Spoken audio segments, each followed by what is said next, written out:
Hello everyone and welcome back to Lucky15, where I'm giving you my each way Lucky15 predictions for tomorrow's horse racing. As usual here on the channel, if you're brand new to our channel, welcome to Lucky15. The main purpose behind this channel is because I'm going to be hopefully a horse racing journalist one day. That would be my dream job, and I'm going back to university in September to study a degree in Master's Sports Broadcasting Journalism. So I thought it was a good idea to create the channel, give me some confidence, and also just as well gain some experience in making content every day under not quite high pressure, but under some pressure to deliver to you guys who have been absolutely amazing following my journey so far. Up to 70 subscribers at the moment, and I'd just like to thank every single one of you out there for keep watching my videos, liking the videos as well, and also subscribing to the channel. So if you are brand new, like I said, we do Lucky15 predictions every day each way, and we give you my tips on what I think may run well, also what might not run well as well, and it's just a bit of fun at the end of the day. We have our good days and our bad days. We've had some good days of late, haven't been so great today. We've still got two horses to run filming at this time, because I'm filming it early before the 7:30 and the 8 o'clock at York, which we have backed two horses in that race. So I'm sorry I can't give you how they run now, but please keep an eye on them. Hopefully we can have two winners in the last two races there for us on our predictions for today's selections anyway, at least, because our nap, which was a long shot, Whispering Bell, didn't really get into the race, which was quite disappointing. Now I kind of fancy that one a bit of a long shot, even though I did nap it as well, because last week we did a nap and a long shot for our same selection, and they actually won that day at Newmarket, so that was a good selection there. But anyway, on to today's. Well, Whispering Bell wasn't very good. Other selection that ran was a Copper Knight, which, to be fair, did run not a bad race, considering it absolutely didn't run a good race last time at York in the listed race there. And this horse gave it a go. It was from the front early on and was showing good turn of foot, but it just got reeled back by a couple of other horses and managed to finish back in fourth place, so we didn't pick up the each way place there. So it hasn't been the greatest day so far, but hopefully we can bounce back with our two remaining selections at York. And we're going to be selecting some horses for tomorrow's horse racing action, which, to be fair, looked a really strong day's horse racing tomorrow. Definitely the big meeting of the day is at Ascot, but there's a good supporting card at York as well, which we've selected one race there, and we'll be going through that in a minute. But our first selection tomorrow runs in the 2:25 at Ascot with a horse called Mustarrid, which is one of the Godolphin runners in the race. It's trained by Richard Hannon, who's been in very good form of late, riding out a lot of winners, and Jim Crowley takes the ride for this one, which is currently the champion jockey, but he's probably going to lose his title unfortunately this year. But he's not been riding badly. It's just that Sylvester de Souza has been absolutely rolling out the winners this season. He's had a lot of 4, 5 timers, a lot of race meetings this year, and he's just continuing to ride in a good vein of form, and he will probably pick up the champion jockey at the end of the year. But I thought this horse, Mustarrid, was quite interesting.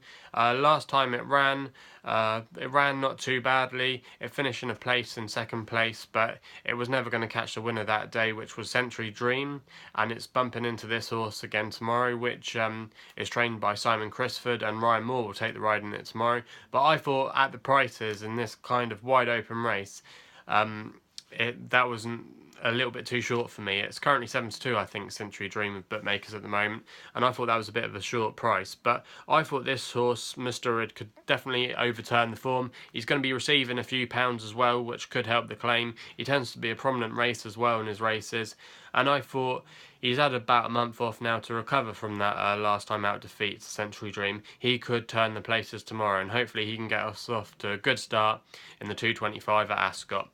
Our second selection tomorrow sees us go to the 3 o'clock at Ascot with a horse called Fawaareq, which is 16-1 bookmakers at the moment. Again, it's going to be a Jim Crowley ride for Godolphin tomorrow, trained by one of their trainers they use over here, Owen Burrows. This horse I thought was quite interesting on paper. It finished third in the Bunbury Cup, which was its first race of the season, and it hadn't ridden, I think, since towards the end of last year in October. And it was quite a encouraging performance in the Bunbury Cup behind Mutakayev, which ran a really good race at Royal Ascot, which that horse came back from a bit of a break.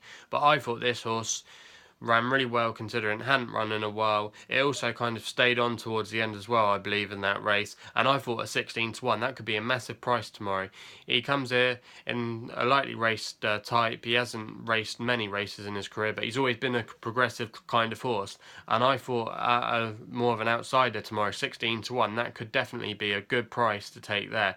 Because that could be maybe the each way horse in the race, or at least certainly could be one of the market movers tomorrow in the 3 o'clock, in which is quite a competitive, wide open race in my opinion. But if you've got any different ideas in that race, let us know in the comments box below.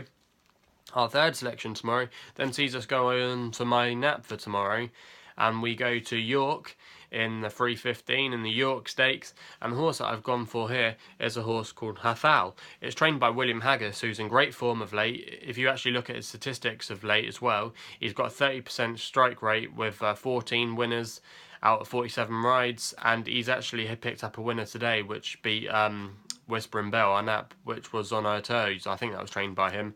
And he's been in great form of late, and he's actually showing a profit if you've backed him blind at £1 stake. So this is definitely a runner to take note of tomorrow. Also as well, it's going to be ridden by Pat Cosgrave, who rides a few winners for William Haggas. And this horse I thought was quite interesting.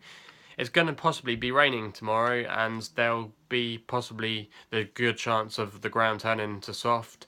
And this horse has definitely got form on soft ground, and I thought that would really help it tomorrow. It's also been a good horse in the sense that last time it finished third at Newmarket after quite a while off, and that was in a bit of a better class of race than compared to what it had been running recently. It's going to be tackling a new trip tomorrow, and it was a Group 3 winner last year. And it's currently 13-2 bookmakers at the moment, and that could be definitely a market mover as we get nearer the race tomorrow. If there's one or two withdrawals at the top of like the market, there could be a significant Rule 4. But try and get that price now if you can, 13-2, because I think this horse tomorrow, Hathal, I've got to say, is probably my best bet of the day if I was having a bet tomorrow, and if I had a free shot at it and I had a nice sum of money to lay on it, I thought Hathal could definitely be a good player tomorrow. So he should definitely improve. He's got a good stable behind him, good jockey as well. This horse has definitely got to be in the mix tomorrow, and hopefully he will be a good nap selection there for us tomorrow. So that's Hathal in the 3:15 at York, I should say. But our last selection tomorrow goes to the big race of the weekend in the King George and Queen Elizabeth Stakes, and it's at Ascot in the 3:35. And the horse that we've gone for here is our long shot of the day at 20-1 outsider. And you might think, why am I going for a 20-1? But let me justify in a sec why I think it has a good chance tomorrow, and that's a horse called Benbatl.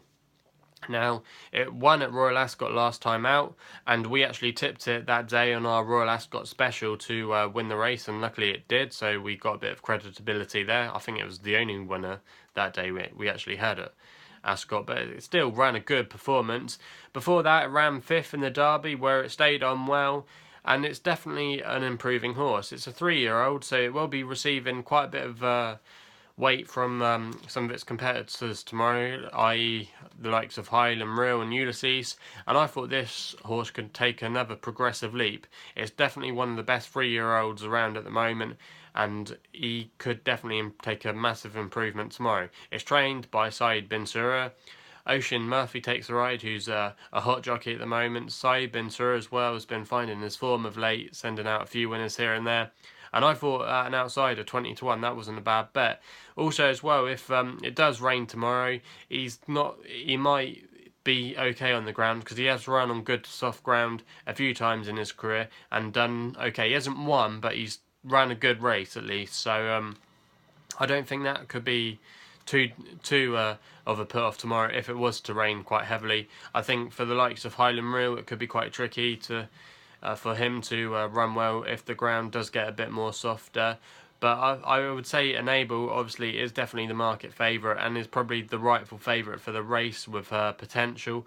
But I just thought at the prices 5-4 on was a little bit short for my liking. Maybe if I saw it at 3 or 4-1, I might have been able to get more stuck into Enable. But the horse is definitely the one to beat in the race tomorrow. Hopefully Frankie Dettori can bounce back after his layoff through injury. And again, if Benbatl is out the picture, it could be a classic case tomorrow of Ryan Moore versus Frankie Dettori, which we did a jockey video the other day on who's the better jockey in our first ever episode of the Loader Look, which will be something we'll be producing a lot more here on the channel of, which is like a weekly debate in the world of horse racing that's currently going on, the current affairs, the news, what's going on. That series will cover, so go back and watch the video if you haven't done so already.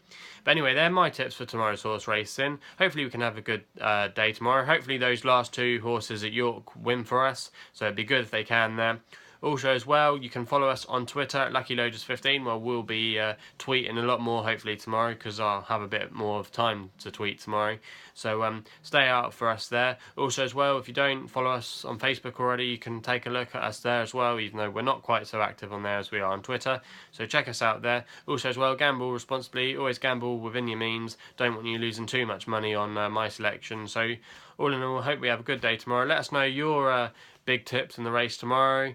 See if you've got any alternatives to enable Highland Reel out there that you think might run well. I'll be interested to know on what you've got to say there. So, yeah, like I say, hope you have a good day tomorrow, and we'll be seeing you soon.